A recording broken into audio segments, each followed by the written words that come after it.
In the immediate aftermath of Trump's big beautiful bill passing the House and Senate, Trump flew to Iowa to celebrate stripping healthcare away from 17 million Americans, cutting food assistance away from 3 million Americans, taking school meals away from 18 million kids, and closing rural hospitals. And what followed was a screed as unhinged as the bill itself. Here are a few notable moments. Just as I promised, we're making the Trump tax cuts permanent and delivering no tax on tips, no tax on overtime, and no tax on Social Security for our great seniors, right? See how he says no tax on Social Security, quote, just like he promised? Yeah, that's literally not in the bill. He made it up. The provision does not exist. But he has so much disdain for his own voters that he says it anyway because he assumes everyone there is too stupid to know any better. Utter contempt for the very people applauding for him. And I should also note that as far as the no taxes on tips and no taxes on overtime are concerned, this is a provision that, for tips, is capped at $25,000 and for overtime is capped at $12,500. Everything after those amounts, which is, to be clear, literally considered poverty wages, will be taxed per normal. And the provision is only there until 2028, at which point it disappears. They gave themselves, the millionaires and billionaires, a permanent tax cut, but they're allowing you 2 years on the bare minimum amount to be able to pretend that they're these populist champions. You get crumbs while they get the whole cake, and they expect your undying loyalty. And very importantly for Iowa, this bill rescues over 2 million family farms from the so-called estate tax or the death tax. In other words, before Trump, you were losing farms to the banks. Before Trump, you were losing the farms like nobody's ever seen before. You love your children. You don't feel so well. You pass away. You leave everything to your children, and they have to pay a big estate tax or a death tax, as we call it. And they couldn't do it. They go out and borrow money, and all of a sudden the bank is foreclosing on the farm. Not going to happen. You have no more estate tax. You have no more death tax to pay. First of all, I'm pretty sure that this doesn't apply to 2 billion family farms in Iowa, what with there only being 1.8 million farms in the entire country, so just slightly off. But second, Trump is bragging to a crowd of what I assume are not multimillionaires and billionaires about the estate tax. The estate tax only matters when you are an individual leaving behind more than $14 million when you die, or for a couple leaving behind over $28 million. If you are leaving behind less than that, you are not impacted whatsoever by the estate tax. You know how many households that impacts? 0.2%. That's it. It's literally the wealthiest households in the entire country. Even if you have $1 million, the estate tax doesn't apply. 2 million doesn't apply. 5 million doesn't apply. 10 million does not apply. You need to be leaving behind $14 million for the tax to kick in at all. What the fuck are these people cheering that on for? How many of them are worth tens of millions of dollars? This is like me telling a bunch of drive-thru employees at McDonald's that their bosses are getting bonuses and watching them all fall over themselves with joy. But he wasn't done talking about the estate tax just yet. But if you love them or if you love somebody that you're leaving it to, think of that. No death tax, no estate tax, no going to the banks and borrowing from, in some cases, a fine banker, and in some cases, Shillocks and bad people. But they took away a lot of family. They destroyed a lot of families. Did you happen to catch that one word, Shillocks? Yeah, that's a slur for a greedy Jew. It refers to the fictional character in Shakespeare's Merchant of Venice. But I guess when you've got a president whose entire identity is hosting fascist campaign rallies and expelling people who aren't white Christians from the United States, we shouldn't be too surprised. 3 hours of watching these great guys marching down Fifth Avenue. It never rained.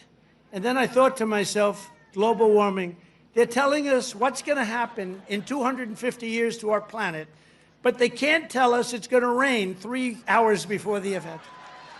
In 250 years from now, the planet's going to burn up or freeze up.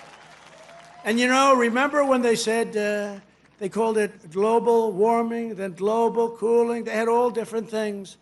Now they just changed it to climate change, because climate change you can't miss. How's it doing? Climate change every time. If it's cold, if it's hot, if it's rainy, if it's sunny, if it's too crazy, we have climate change. But think of it. They're telling you what's going to happen in 100 years. The oceans are going to rise 1/4 of an inch and everyone's going to be wiped out. No, you're going to have more oceanfront property if that happens. It's okay. Not the worst. Still salty that no one came to his birthday parade. And so because nobody came to his birthday, he uses the opportunity to pretend that climate change doesn't exist because, after all, he needs an excuse. He needs a scapegoat. And so why not just blame the meteorologists? We've got 500-year storms every single year, but still this moron says that it's not real. But the real evidence of his stupidity is claiming that the oceans rising will mean that there will be more oceanfront property. What does that even mean? Let's use Mar-a-Lago as an example, since it's on the beach. There's beach erosion. Mar-a-Lago eventually sees water encroachment. The property eventually erodes into the Atlantic Ocean. How does that make more oceanfront property? I legitimately don't even understand what he's saying, and I don't think he understands what he's saying either. So every one of our national park, battlefields, and historic sites are going to have special events in honor of America 250, and I even think we're going to have a UFC fight. Does anybody watch UFC, the Great Day in the World? We're going to have a UFC fight. We're going to have a UFC fight. Think of this, on the grounds of the White House. We have a lot of land there. We're going to build a little, we're not, Dana's going to do it. Dana's great, one of a kind. We're going to have a UFC fight, championship fight, full fight, like 20, 25,000 people.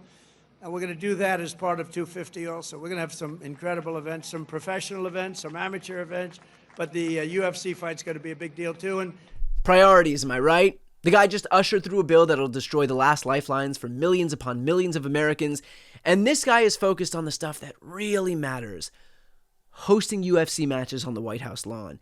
If Trump supporters want mindless entertainment, turn on Bravo. But the federal government is not supposed to be a reality show. It is supposed to make sure that we have a minimum standard level of living, that we have access to health care in a catastrophic situation, that we have food to eat so that we don't go hungry. Wholly unsurprising that a billionaire who used to live in a gold-plated penthouse in New York City is not aware of that or moved by that. And we reject government discrimination and so-called diversity, equity, and inclusion mandates. They're just about washed out the window, actually. They're just about over with. We're just about finished. In this country, we believe in hard work and we believe in merit. And by the way, we're allowed to have merit. We're now back to being a merit-based system. We had a decision in the United States Supreme Court. Our country is now a country based on merit.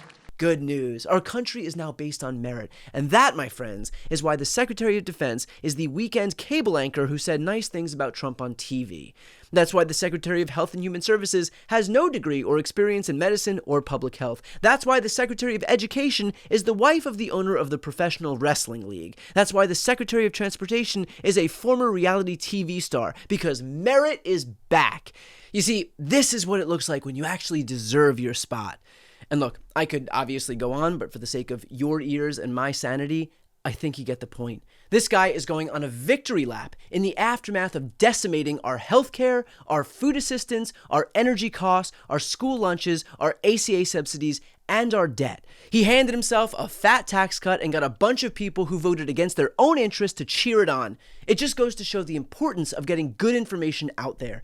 To that point, if you are not yet subscribed to this channel, please subscribe and help me combat the disinformation that has completely pervaded the right and has had such a massive impact on these Republican voters. Because clearly, it is the single most potent weapon at the Republicans' disposal, and they use it.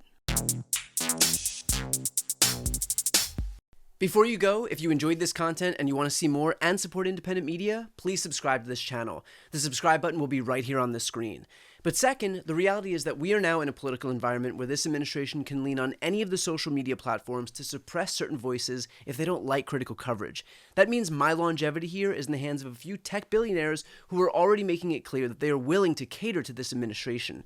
To that end, signing up for my newsletter is a way for me to reach you directly if that ever becomes necessary. I'll put the link right here on the screen as well, so please sign up. It's free, but there's also an option to do a paid subscription if you'd like to support me and my team. I really appreciate it. Thanks so much for watching.